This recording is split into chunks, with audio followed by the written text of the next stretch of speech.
Welcome to the second OLIT 483 image editing tutorial. In this tutorial we're going to create a new image, specifically a web page header. We will once again use pixlr.com, www.pixlr.com/editor as the application to create our image. So the first step is to click Create New Image. And it gives us some presets for the width and height that we want to use. In this assignment, we would like to make our image 950 pixels wide by 180 pixels tall. And once you change those width and height parameters, you can click OK. And this is our canvas. I'll refer to it as our canvas. This is our image. I like to pull it out a little bit down here in the bottom right hand corner just so I can see the gray area on the canvas, and I know that that gray area is where my image stops. I start with just a white canvas. Note that this is not the actual size of the image. Down here I can see that I'm looking at only a 77% version of that final image, which is 950 by 180 pixels tall. So the first concept that I would like to share with you is the concept of layers. And it sounds just like what the name means. We put multiple elements, image elements, on top of each other in different layers. And the reason that we use different layers is that we have control over just the elements in a single layer. I'll demonstrate. We can watch what layer we're working on through this layer menu over here. There is also a layer drop-down menu in the top left menus. So I'm going to click the layer menu and click New Layer. And note that the new layer comes up here in the layer menu. If I would like to, I could click on it and change its name. I'm going to call it Circuit. And the first thing I'm going to do is I'm going to add an image to this, to my header. So I'm going to go File, Open, and I have an image already on my desktop. So I'm going to click on that circuit and select on that. And I just found this by doing a Google image search and found a Creative Commons image which enables me to reuse it in projects. So in the photograph that I just opened up, I'm going to click Edit, Select All, Edit, Copy. And now I'm not going to resize this image to fit into my header. I'm just going to do a straight paste into my header. But if you want to bring in some other kind of photograph for your header, feel free. Please note that I'm only demonstrating tools, and the final design that I show you is just something that I come up with. Feel free to change the design in any way you like. So I copied my image, and now I'm going to paste it into my header by clicking on my canvas and then saying paste. And note that now in this layer, and it looks like it created a new layer when I pasted that. So what I'll do is I'll delete this layer that I created called Circuit by clicking on it, and I can just click on this little trash can and it'll go away. And I'll rename this layer Circuit. That way I know which layer the image is on. Now I can click on this little arrow, which is the Move tool. We used that in the last tutorial. And when I do that, I can click on my image. Oh, and note that I must have the appropriate layer selected to move my image. So once I click on the circuit layer, now I can move those elements around. So I'm using the Move tool by clicking on it and dragging it somewhere in the header image where I would like it to be. I'm just going to put it right about there. Let's see, the next element I would like to add is what's called a gradient. And I will show you the gradient tool. First I'll create a new layer by going to Layer, new.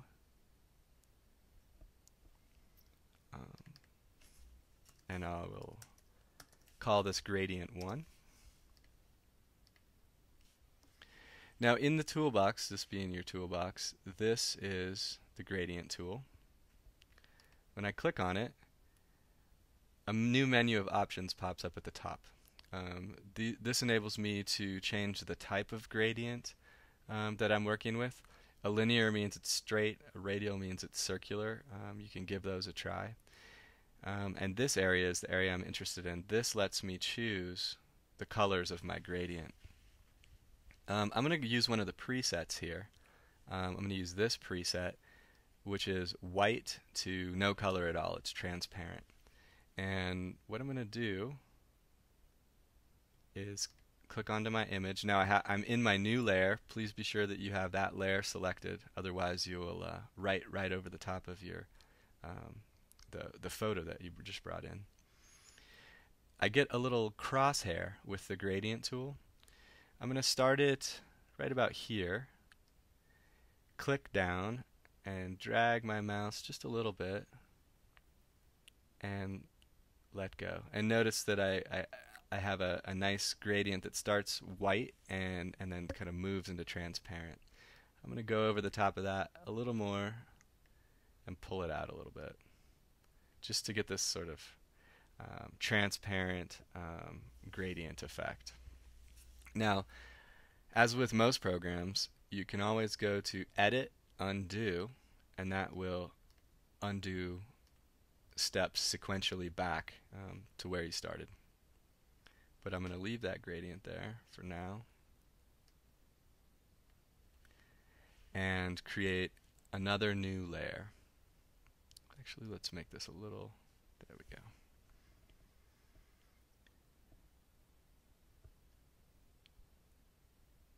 I'm going to go up to the Layer menu and click New Layer. This time I'm going to name this Gradient 2. For Gradient 2, I would like to choose a color that fits sort of the theme of the class, which is sort of tans, beiges, and grays. Down here we have the color picker. The top color is called the foreground. The bottom color is the background. By clicking on the foreground, the color picker shows up. And what we have here are lots of different shades of red. And here you can slide up and down to get the different choices for sort of the different hues. So move this to the general color theme that you're looking for. And then there's a little dot down here in the corner which you can drag to find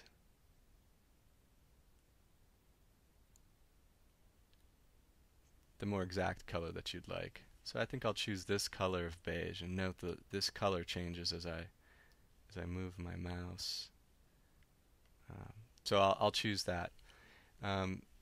Note that down here there's a little 6-digit alphanumeric number.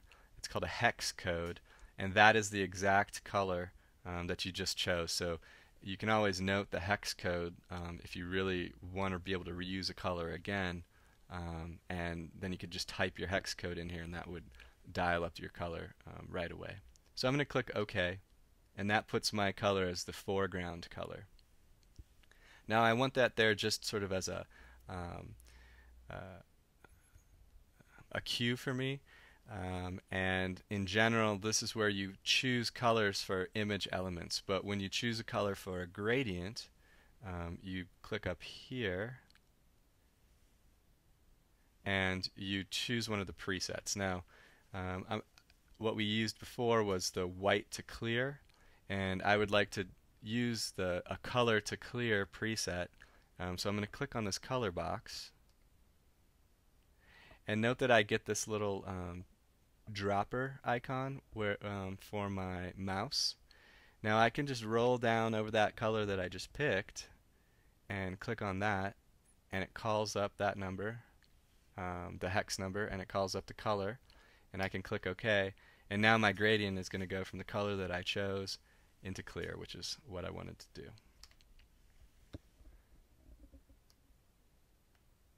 So be sure you're in the correct layer. I'm on gradient 2, so that's selected. That means that's where I am going to be dropping my color. So once again, I'm going to click my mouse down, and this time I'm going to pull it.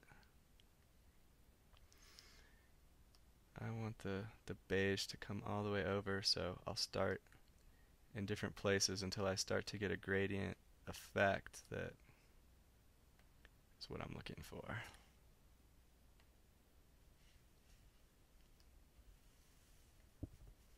And that sort of approximates what I'm looking for. That works. So we'll move on to the next step. Now we've racked up some layers here. We just want to review that again. The background is the image, the white canvas that we started with. We added a layer which was a photograph of this circuit. Note there's a little check mark to the right in a layer. If you click that check mark, that makes the image in the layer go away. So you can always, if you're not sure whether you want to keep an element or not, you can just uncheck it. It'll disappear. You could always go back later and check it. Okay. Now I want to show you a few more tools in the toolbox, so that as you start to think about your design, you're more empowered with different tools. First, let's make a shape using the marquee tool. We used the marquee tool to select portions of an image in the last tutorial. This time we're going to create shapes with them. Once again, the marquee tool, you can create circular shapes or rectangular shapes. I'm looking to create a line that goes all the way across. So I drag my marquee all the way across, I let go of my mouse, and this area is selected.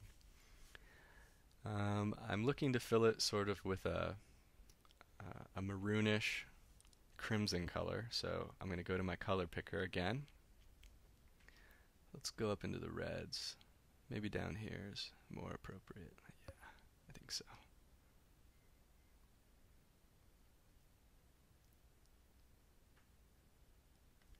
think I'm going to go with something like that. It's actually a little more terracotta. And I'm going to click OK. So note that my foreground color changed. I have my area selected. The step that I almost missed was creating a new layer. I'm going to create a new layer.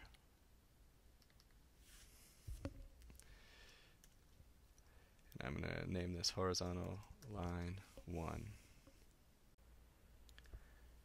With the horizontal line 1 layer, I now have this area selected with my marquee tool. I'm going to choose the paint bucket tool.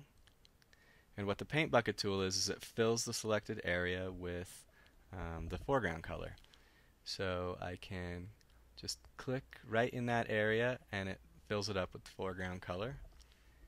And then I can go to Edit, Deselect All, and now I have this nice horizontal line. If I choose my Move tool, I can move it around a bit, which I think I would like to do. Now this seems a little strong to me, so what I'm going to do is make sure that the horizontal line 1 layer is chosen, and I can use the opacity tool here in the layer to bring the opacity down, put it around 75%. Note that as I drop that, you can see the circuit a little bit through the line, and it softens the color up a little bit. At this point in the tutorial, I'm going to stop. YouTube has a 15-minute time limit on the videos that are uploaded, so I'm going to break this tutorial into 2 parts. This will be the end of part 1. You can go back to the Module 2 table of contents and click on Image Editing Tutorial 2 Part 2.